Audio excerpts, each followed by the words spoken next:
Let's come to science. Artificial intelligence. நீங்க அதை எவ்வளோ ரேட் பண்ணீங்க? Do you think it's overrated? ஒரு அம்மா யாரோ பேட்டி எடுக்கிறாங்க, ஆர்டிஃபிஷியல் இன்டெலிஜென்ஸை பற்றி அது சாராம்சத்தை தரல, அப்படியே வாக்கியத்தை சொல்லலை. நான் பாடம் தான்னா கூட அதை நான் மனப்பாடம் பண்ணல இன்னும். அதை கேட்குறாங்க, இசைஞானியின் கருத்து என்ன ஆர்டிஃபிஷியல் இன்டெலிஜென்ஸை பற்றினா? அதுக்கு இப்படி சொல்கிறாரு, உங்களுக்கு இப்படி தெரியும் அதெல்லாம்ங்கிறாரு. சொன்னாங்க, பேப்பரில் படிக்கிறாங்க.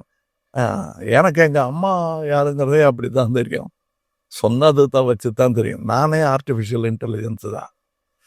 நாம் பண்ண அந்த இன்டெலிஜென்ஸ் நம்மளை விட ஆர்டிஃபிஷியலாக இருக்கும்.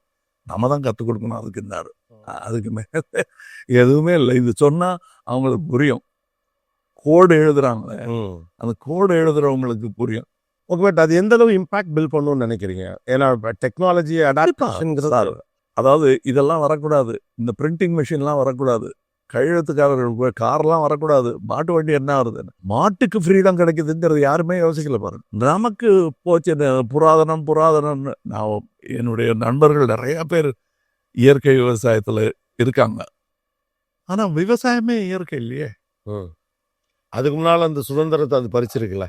ஆமாப்பா, ஆமாம், எனக்கு விவசாயமே இயற்கை இல்லை. இது தாட்டு. ஆனால் நான் வாழும் காலத்தில் விவசாயம் பண்ணணும்னு பண்ணி தான் ஆகணும். காக்கா விதை போடும், காடு வளர்க்கும்னு காக்காய்க்கும் பறவைக்காகவும் காத்துட்டு இருக்க முடியாது. அதுதான் இயற்கை விவசாயம். காக்காவும் பறவைகளும் பண்ணுது, காடு பண்ணுது, அதுதான் இயற்கை விவசாயம். அதுவாகவே தான் இயற்கை விவசாயம். அதைத்தான் நம்ம சில பேர் கடவுளுங்கிறாங்க, சில பேருக்கு இயற்கைங்கிறோம்.